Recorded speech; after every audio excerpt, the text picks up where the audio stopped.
మీకేమన్నా సీమలో ఈసారంటే ఏలూరుగా ఇచ్చారు టైమ్. ఈసారి సీమకొచ్చి కంటెస్ట్ చేయమంటే చేస్తారా? లేదండి. నేను ఇవాళ ఏలూరు పార్లమెంట్‌లో హ్మ్. ప్రజలందరికీ గూడా జెప్పాను. నేను కంపల్సరీ ఏలూరు పార్లమెంట్‌లో హ్మ్. ఉంటాను. ఎప్పుడు గూడా ఇక్కడే మంచి పని జేయడానికి ముందుగా ఉంటానన్నారు. వాళ్ళు నన్ను ఆశీర్వదించారు.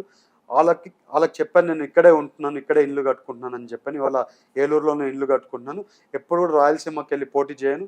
పోటీ చేస్తే ఏలూరులోనే పోటీ చేస్తాను. హ్మ్. లేకపోతే ఎలక్షన్స్ నుంచనే వదిలేసుకుంటాను తప్పితే ఓన్లీ దాని గురించి కూడా ఏలూరులోనే. చిన్న క్వెషన్ ఉంది సార్. ఆ! దాని గురించి వెళ్ళే ముందు పార్లమెంట్‌లో ఒక కొత్త బిల్ తీసుకొచ్చినట్టున్నారు. వుమెన్ మిస్సింగ్ సంబంధించి. ఏంటి సార్ అది? మన రాష్ట్రంలో ఇంచి, అలాగే మన ఇండియాలో ఇంచే టోటల్‌గా వుమెన్ మిస్సింగ్ ఉన్నారండి.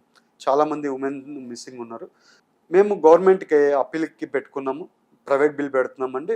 పెడితే ఈ బిల్లు ఆమోద్ చేస్తే అసలు మిస్సింగ్ అయిన వుమెన్‌కి ఒక సిస్టమ్ పెట్టి, హ్మ్. ఒక డిపార్ట్‌మెంట్‌లా పెట్టి మిస్సింగ్ అయిన వుమెన్‌ని ఎక్కడికి మిస్ అయ్యారు? ఎలా మిస్ అయ్యారు? మిస్ అయ్యుంటే తీసుకొనొచ్చి వాళ్ళకి ఫ్యామిలీకి అప్పజెప్పాల్సిన అవసరం మన మీద ఉంది. హ్మ్. అది చేయాల్సిన అవసరం ఉంది. మేము ఈవెన్ ఎలక్షన్‌లలో కూడా చాలా సార్లు మా డిప్యూటీ సీఎం గారు చాలా సార్లు చెప్పారు. అదే రకంగా ఇవాళ ప్రైవేట్ బిల్ పెట్టాము.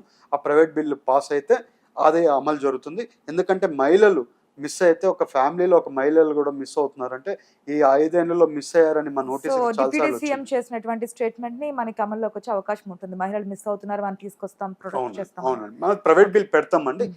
గవర్నమెంట్ అది ఇంప్లిమెంట్ చేయాల్సింది ఉంటుంది. అది ప్రైవేట్ బిల్‌లో మేము పెడుతున్నాం.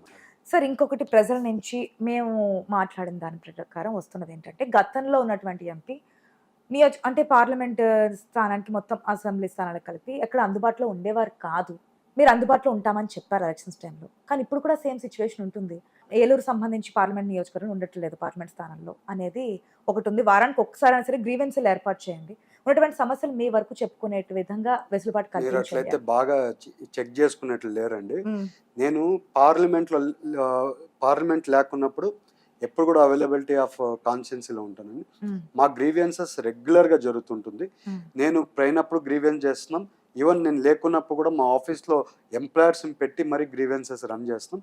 ఇవాళ పార్లమెంట్ కూడా మేము రెగ్యులర్‌గా ఫాలో అప్ పార్లమెంట్‌కెళ్ళినప్పుడు ఒకటి అవైలబిలిటీ తప్పితే ఎప్పుడు కూడా అవైలబిలిటీ ఇక్కడ పార్లమెంట్‌లో ఎప్పుడు ఉంటున్నాం. హ్మ్. మేము ఎవరిని ఎంకరేజ్ చేయట్లేదు. అంటే మా వల్ల ఎవరైనా డబ్బులు సంపాదించుకోవాలని వచ్చేటోళ్ళని మాత్రం నేను ఎంటర్‌టైన్ చేయట్లేదు తప్పితే, మా రైతులు, యువత ఎవరొచ్చినా కూడా, మహిళలు ఎవరొచ్చినా కూడా ప్రతి ఒక్కరిని ఎంటర్‌టైన్ చేస్తున్నాను. 100% నేను ఇవాళ మంత్లీలో మినిమమ్ టు మినిమమ్ 14-18 డేస్ పార్లమెంట్‌లో ఉంటున్నామండి. ఓకే. పాత ఇవాళ నేను ఇల్లు కూడా అక్కడే కట్టుకుంటున్నానండి. ప్రతి ఒక్కటి అవగాహన తెచ్చుకొని మరీ సాల్వ్ చేస్తున్నాము. ప్రతి ఒక్క మీటింగ్ కంటిన్యూస్‌గా ఉండే మీటింగ్స్, డిస్ట్రిక్ట్ రివ్యూ మీటింగ్స్ అయినా గానియండి, దిశ మీటింగ్స్ అయినా గాని, ప్రతి ఒక్క మీటింగ్ కూడా కండక్ట్ చేస్తాం. సిస్టమాటిక్‌గా రన్నింగ్ చేస్తాం. మీరెక్కడి నుంచి ఆ ఇన్ఫర్మేషన్ తెచ్చుకున్నారో నాకు హ్మ్. ఐడియా లేదు గానీ, మీరు ఓకే. కరెక్ట్‌గా మాకిచ్చిన ఏలూరోళ్ళని ఇన్ఫర్మేషన్ కాస్త ఏమో అట్లా దొడ్డిదారిన వచ్చేవాళ్ళేమన్నా చెప్పిన డబ్ కామెంట్ ఏమో మేబీ. నా దగ్గర నేను ఎవరిని ఎంటర్‌టైన్ చేయనంటే అండి, హ్మ్. నాతో ఏదో ఇల్లీగల్ సంబంధించి డబ్బులు సంపాదించుకోవాలనుకునేటోళ్ళని మాత్రం నేను ఎంటర్‌టైన్ చేయట్లేదండి. ఓకే. సో, వాళ్ళేదైనా అగెయిన్స్ట్‌గా మాట్లాడుతుంటారేమో తప్పితే ఇప్పుడు లోకల్, నాన్ లోకల్ ఇవన్నీ కూడా క్లియర్ అయినట్టే సార్. దాంతో పాటు